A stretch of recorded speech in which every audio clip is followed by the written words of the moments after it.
Chaque année, le 2 novembre, c'est l'usage d'aller au cimetière pour les morts. Chacun rend de cette civilité. Chacun tient à cette pensée.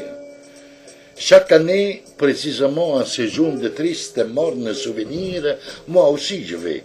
Et avec des fleurs, j'orne la plaque de marbre de ma tante Vincenza.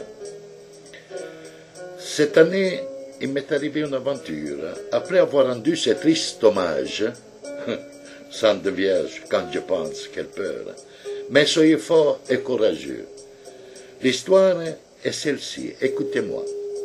L'heure de fermeture s'approchait. Moi, tranquille, j'étais pour sortir, donnant un coup d'œil à quelques sépultures.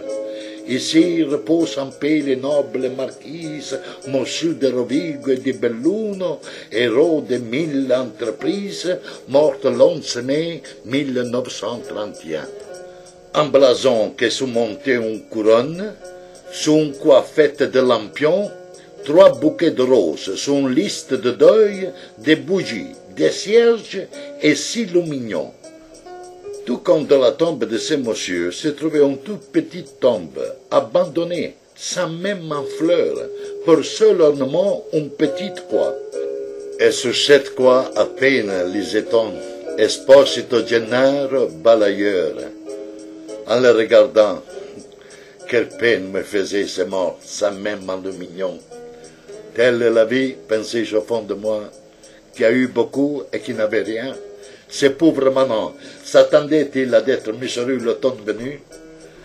Pendant que je mûrissais cette pensée, il s'était fait presque minuit déjà, et je restais prisonnière là, morte de peur, devant les cierges. Tout d'un coup, que vis-je au loin? Des ombres s'approchaient de moi. Pensez, cette histoire à moi me paraît bien étrange. Étais-je veillé, dormais-je, ou était-ce mon imagination? Regardez quelle fantaisie! Il avait le marquis, avec un chapeau melon, un monocle et un par-dessus. L'autre portait un pauvre accoutrement, tout point et un balai à la main. Et celui-là, certainement, est Gennaro, le pauvre petit mort, le balayeur. Dans cette histoire, moi, je ne vois pas clair. Ils sont morts, et se reviennent à cette heure. Ils pouvaient m'atteindre, presque me toucher, quand la marquise s'arrête d'un coup et paisible, calme, dit à Gennaro, « Jeune homme, de vous, je voudrais savoir, ville charogne, avec quelle audace vous avez osé vous faire ensevelir pour ma grande honte à côté de moi qui porte blason. La caste est caste, elle doit se respecter, mais vous perdez l'essence de la mesure. Votre dépouille devait être certes inhumée, mais ensevelie dans les ordures. Je ne puis supporter davantage votre point voisinage. Il faut donc que vous cherchiez une fosse parmi les vôtres, parmi vos semblables. Monsieur le marquis, ce n'est pas ma faute.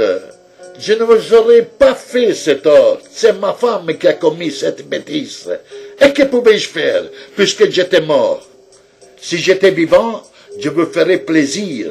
Je pilerais mon cercueil avec mes 4 os et tout de suite, en ce moment même, j'amènerais dans une autre fosse.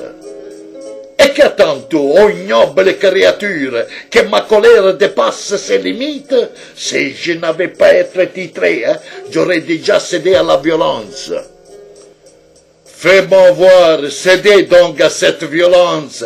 À la vérité, marquise, je me suis excusé. Alors, écoute, si je perds de patience, j'oublie que je suis morte et enterrée.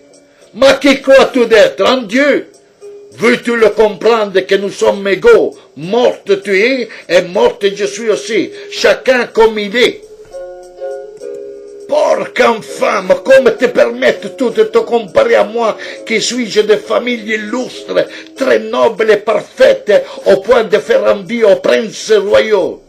Seigneur Marie-Joseph, veux-tu bien te mettre dans ta tête, dans la cervelle, que tout cela, ce n'est que fantaisie, la mort?